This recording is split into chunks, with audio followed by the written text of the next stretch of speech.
Hello everyone, welcome back to my channel, Mixed Signals. You guys, I just want to come on and give you a video elaborating on the previous video I've done about the narcissity of them taking your identity. If you have not watched that video, go watch it because I'm going to elaborate on it today. But first, before I get started, please don't judge me. I know I am always wearing this, okay? It's like I go work out, get motivation to do a video.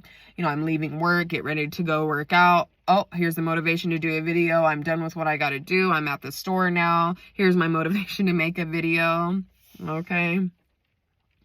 Now, I know I was talking about, you know, these people will communicate with you. You'll have a conversation of high value with them, and then they're running and going and telling that on the phone with somebody else.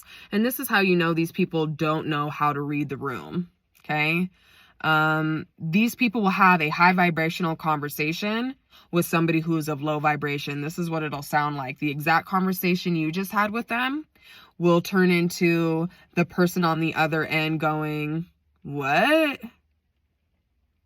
Oh, I don't even think about stuff like that. I don't know." Right. Okay, this is because these people think that they can just have a conversation with you and then go run and have a conversation with somebody else about the same thing. It's not how it works. That's why they treat you the way that they treat you, whether they want to admit it or not. So I want to give you guys another example about my ex-friend, ex-best friend. I'm going to do a couple story times on this woman because I think it's significant. However, one of the last times that I was around her visiting, my boyfriend and I had went down to go and see her and her boyfriend. Wish it would have been under greater circumstances, but it wasn't. There were some issues going on, but she frightened me because she was telling me about this like book that this woman had walked into the business that she was working at, and this guy had walked in and they were, you know, "Here, take this book." It was like Rich Dad, Poor Dad, which I've read that book. And, you know, they were telling her, you know, "You got to change your life. You got to do this." And the other person's like, "Do you believe in God? Do you believe in this, that, and whatever?" And I had tried to have conversations with her. Not about the book, but just like certain things like manifestation. And she was very low vibrational. Like she could not see anything beyond her front door, what was literally right in front of her. So, you know, I'm asking her, "Hey, well, did you read the book?" And she's like, "Well, yeah, I read like 15 pages of it." And I was like, "Oh, okay. So you don't, you don't really have a good feel for it yet." She's like, "Yeah, no." And I'm telling her about the book and I'm telling her these things, you know, and then, you know, we get into talking about manifestation, affirmation, you know, and, you know, I'm really the one talking, giving this energy. Now, our boyfriends were upstairs hanging out, so we went downstairs. We were just hanging out. I think we had went for a walk around her building.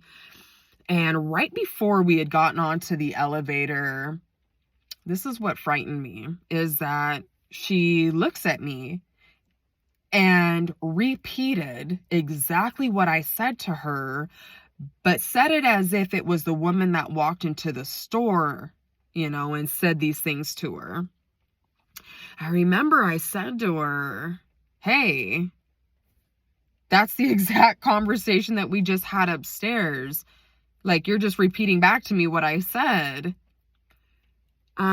Her reaction was like this. Just silent, staring at me. So I took that as she didn't hear me. Don't get me wrong, you guys, several times this has happened in our on and off again friendship, where I was like, "Hey, that's the exact same conversation I just had with you. That's everything I just said." I said, "You've only read 15 pages of that book, so how would you even know that information? You've only met this person once. How do you remember all that? And you don't barely remember anything." She's again just, okay, like a deer caught in headlights. Very frightening, where it sealed the deal for me, among many other things, which I'll talk about in a story time, where I was like, that is so frightening that you are repeating word for word what I just said to you. And then when I caught you, all you can do is stare at me? I never wanted to get out of somebody's house so fast. All right, you guys, allow that to simmer.